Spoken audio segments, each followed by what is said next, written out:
Imagine dedicating your life to healing others, long nights, tired hands, and quiet victories. Now imagine discovering that the person you live with, trust, and love is the reason people keep dying on your floor. This is the true story of Alaina Torres, an ER nurse from Pennsylvania. Her boyfriend, Jeremy Lasker, wasn't a doctor. He wasn't even a licensed tech. He was a janitor with a criminal past and a hidden obsession with control. To Alaina, he was caring, supportive, the man who made her tea after 12-hour shifts. But to investigators, he was the man who tampered with IV bags. He watched, he waited, and when the hospital lights dimmed overnight, he moved unnoticed. So how did someone so close to the good, a nurse devoted to saving lives, become a puppet of evil? It started subtly.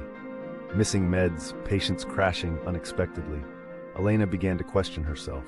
Was she making mistakes? Was she tired? Her confidence unraveled while Jeremy consoled her, whispering that the job was too much, that maybe she should rest more, take a break. She wanted to believe him. She had always trusted her instincts, but his calm reassurances wore down her doubt. One by one, the incidents piled up, deaths that had no clear cause. Unexplained reactions to standard treatments. Still, no one pointed fingers. Not until the night a young girl coded after receiving a simple saline drip. That was when Alaina's internal alarm finally became too loud to ignore. That night, she checked the supply room logs. She looked at her own shifts, the patients involved, and something clicked. Jeremy's keycard had been scanned multiple times during odd hours. She felt sick. Her hands trembled. She didn't want to believe it, but she couldn't look away. She took it to her supervisor quietly. She didn't accuse him. She asked for help. What followed was a quiet, urgent internal investigation. Covert surveillance, controlled inventories, and then came the footage.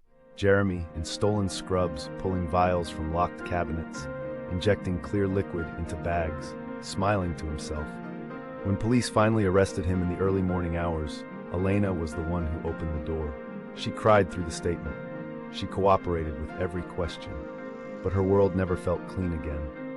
Jeremy's trial revealed a chilling motive: control. He didn't want to kill for profit or revenge. He did it to feel powerful, to watch others scramble, to play God. And Alaina, she became a symbol, not just of survival, but of moral conflict. How much did she miss? How much did she excuse? When good meets evil, the line isn't always drawn in blood.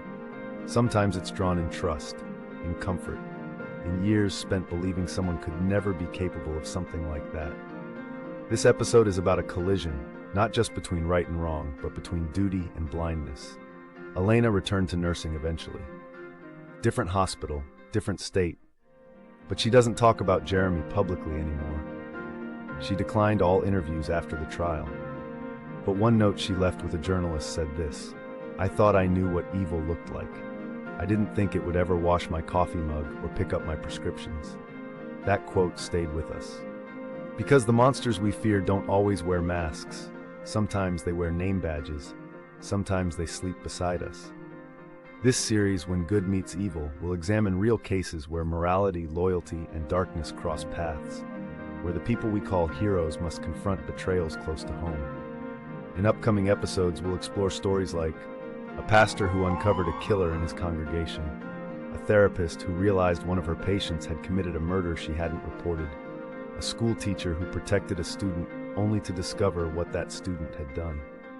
These stories aren't just about crime, they're about recognition. Could you recognize evil if it wore a familiar face? Would you call it out or convince yourself you were mistaken? Because here's the truth, evil doesn't always arrive violently. Sometimes it seeps in slowly beneath the floorboards of your routine. And if you're not careful, you don't see it until it's already moved in.